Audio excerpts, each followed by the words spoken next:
ठीक है। देखो, जितने भी लोगों को धन चाहिए, धन भी कई प्रकार के होते हैं। स्वास्थ्य, ये भी एक धन है।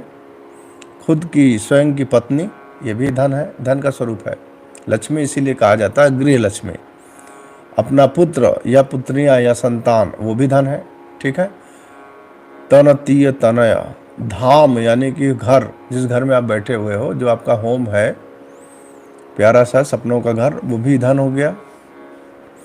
और प्लॉट, खेत, जमीन, भूमि, ये भी आपका धन है। और मित्र, ये भी आपका धन है। तो इन सारे धनों को, और जो धन है वो तो जानते ही हो, मनी, रुपया, पैसा, गहने, प्लॉट्स, शेयर वगैरह, ये सब चीज़ें, हाँ, ज्वेलरी, ये सब धन है ना। और आपके जो संबंध है, ये सारे धन है। ये कैसे बढ़ेंगे? जो भी धन है वो कैसे बढ़ेंगे, है ना। बोला जाता संकल्प में, दैहिक दैविक भौतिक ताप निवारणार्थम सकल मनोरथ परिपूर्णार्थम धन धान्य आरोग्य सुख संपत्ति प्राप्त्यर्थम प्राप्त लक्ष्मी चिरकाल संरक्षणार्थम अप्राप्त लक्ष्मी प्राप्तये। जो प्राप्त लक्ष्मी है वो चिरकाल तक संरक्षित रहे, और जो अप्राप्त लक्ष्मी है वो प्राप्त हो, ऐसा संकल्पित होते हैं हम लोग जब पंडित जी लोग कोई हवन पूजन करते हैं। तो अब उसका उपाय एक बताते हैं, उसको आप ध्यान से सुनो। देखो, उपाय ये करना है कि सुबह प्रातः काल उठना है। ठीक है। सुबह प्रातः काल आपको उठना है 3 घटी पूर्व, मुहूर्ते घटिका द्वयम, 24 मिनट का एक मुहूर्त होता है। ठीक है। तो सूर्योदय से मात्र आपको 72 मिनट पहले उठना है, मिनिमम 72 मिनट उठना, मतलब बिस्तर को छोड़ देना। बिस्तर को छोड़ना कैसे? जैसे आपने बिस्तर से आप उठ के बैठ गए, बैठने के बाद अपने हथेलियों को देखो, दोनों हाथ के हथेलियों को देखो, ध्यान से देखो उसको। और ध्यान से देखने के बाद अपने पूरे फेस पे एक बार उसको घुमा लो। ठीक है। बढ़िया से अपने फेस पे उसको घुमा लीजिए। जो आपके इष्ट देव है उनका नाम ले लो, सीताराम सीताराम बोल दो, जय बाबा कीनाराम बोल दो, महादेव बोल दो, ओम नमः शिवाय, ओम नमः शिवाय, जो भी आपको बोलना है वो बोल दो। ठीक है। देन इसके बाद बिस्तर से आप बाहर निकल गए, तो जमीन पे जब आपको पैर रखना है तो नासिका के पास अपने हाथ को लगाओ। देखो कि किधर से वायु निकल रही है, साफ दाहिने से निकल रही है या बाएं से निकल रही है। दाहिने से निकल रही है तो दाहिना पैर जमीन पे जाएगा, बाएं से निकल रही है तो बायां पैर जमीन पे जाएगा। जमीन पे प्रथम पाद आपने रख दिया, प्रथम पैर को आपने रखा, फिर उसके बाद धरती माता को प्रणाम कर लो। ठीक है। प्रणाम करने के बाद आप जाओ, आपकी मम्मी हो, आपके पापा हो, जो भी लोग हो, उनको आप प्रणाम करो, उनका चरण स्पर्श करिए। सो रहे हैं तो मत करना, जागृत अवस्था में रहेंगे तभी करना है। पैर उनका जो भी स्पर्श करना है वो जागृत अवस्था में करना, सोने में नहीं, दोष लगता है। तो जागृत अवस्था में अपने पैर भी स्पर्श कर लिए। देन इसके बाद आप कमरे से बाहर जाओ और पूर्व दिशा की तरफ मुंह करके सूर्यदेव को प्रणाम करो। पंचवक्त्र का एक शब्द का प्रयोग होता है। कई सारे ऐसे देव हैं जिनको कि पंचवक्त्र कहा जाता है। पंचवक्त्रम त्रिनेत्रम, भोलेनाथ को भी पंचवक्त्र कहा जाता है। दुर्गा देवी जगत जननी माता दुर्गा को भी पंचवक्त्र कहा जाता है। सूर्य को भी पंचवक्त्र कहा जाता है।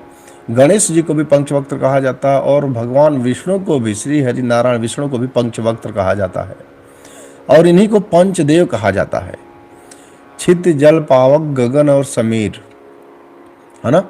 ये जो पंच महाभूत हैं इनके ये अधिष्ठाता हैं, है ना।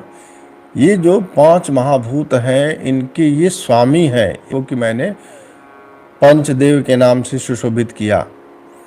इनका आपको एक बार स्मरण कर लेना है। जैसे दुर्गा जी हैं, कोई सा भी मंत्र पढ़ दो, अगर आता है तो ओम ऐं ह्रीं क्लीं चामुंडाय विच्चे, या फिर आप बोल सकते हो जय माँ दुर्गे, इतना भी बोल दोगे तो भी चलेगा। और वैसे अगर और भी कोई मंत्र अगर याद है तो ओम देहि सौभाग्य आरोग्यम देहि में परमम सुखम रूपम देहि जयम देहि यशो देहि दिशो जही, बोल दिया आपने। दुर्गा जी का हो गया सबसे पहले। ये कोई क्रम इसमें निश्चित नहीं है, किसी भी देव का पहले आप मंत्र कर सकते हो। गणेश जी हैं गणेश जी के 12 नाम है। ओम सुमुखश्च एकदंतश्च कपिलो गजकर्णकः लंबोदरश्च विकटो विघ्ननाशो विनायकः धूम्रकेतुर्गणाध्यक्षो भालचंद्र गजाननः द्वादश शैतानि नामानि या परीक्षण यादपि। या फिर बोल दो ओम गणपते नमः। या फिर बोलो ओम एकदंताय विद्महे वक्रतुंडाय धीमहि तन्नो दंती प्रचोदयात्। ओम गणेश जी का नाम आपने ले लिया। फिर उसके बाद सूर्य आ गए। सूर्य का मंत्र है ओम घृणि सूर्याय नमः। ओम विश्वानि देव सविदुर्तानि पराशु यद भदन तनाशु। या फिर आप बोल सकते हो ओम आदित्याय विद्महे भास्कराय धीमहि तन्नो सूर्यः प्रचोदयात्। ओम कहीं कहीं पे ये भी आता है ओम आदित्याय विद्महे दिवाकराय धीमहि तन्नो सूर्यः प्रचोदयात्। ओम हो गया। गणेश जी हो गए, दुर्गा जी हो गई और सूर्यदेव हो गए। अब बचे 2 लोग, भगवान विष्णु और शिव जी।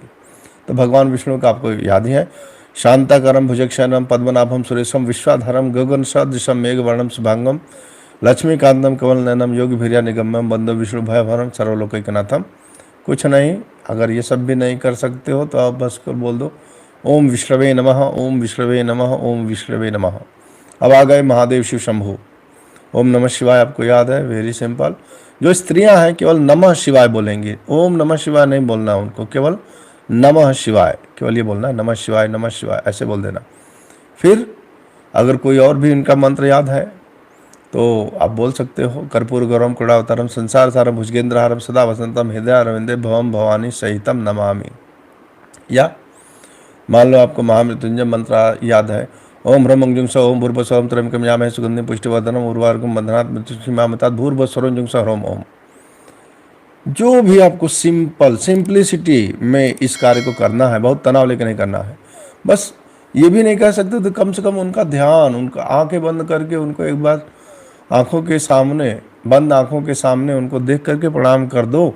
इस कार्यक्रम को 90 दिन करना, आपकी इनकम की जो भी आवक है वह प्रारंभ हो जाएगी। शास्त्रीय प्रमाणुक्त बातों को भी मैंने आपसे चर्चा किया है। ये जो भी बातों को बताया हूँ सभी शास्त्रों में प्रमाणित है। कोई पोंगा पंथी, कोई नमक का उपाय इसमें नहीं है कि नमक का पोछा लगा दो करोड़पति बन जाओ। कोई लौंग का उपाय नहीं है कि लौंग को ऐसे कर दो वो कर दो अरबपति बन जाओ। कोई कछुए की अंगूठी का उपाय नहीं है, कछुए की अंगूठी पहन लो इस उंगली में हो जाओगे करोड़पति। ये सब बेकार की बातें हैं। तो ये जो उपाय मैंने बताया है 90 दिन, नोट कर लेना, 90 दिन, किसी भी दिन इस प्रयोग को आप शुरू कर सकते हो। कंटिन्यूटी 90 दिन की होनी चाहिए, ये कंपलसरी है। ध्यान रहेगा? किसको किसको ध्यान रहेगा कमेंट जरा कर लो। और पैसे का टेंशन भूल जाओ।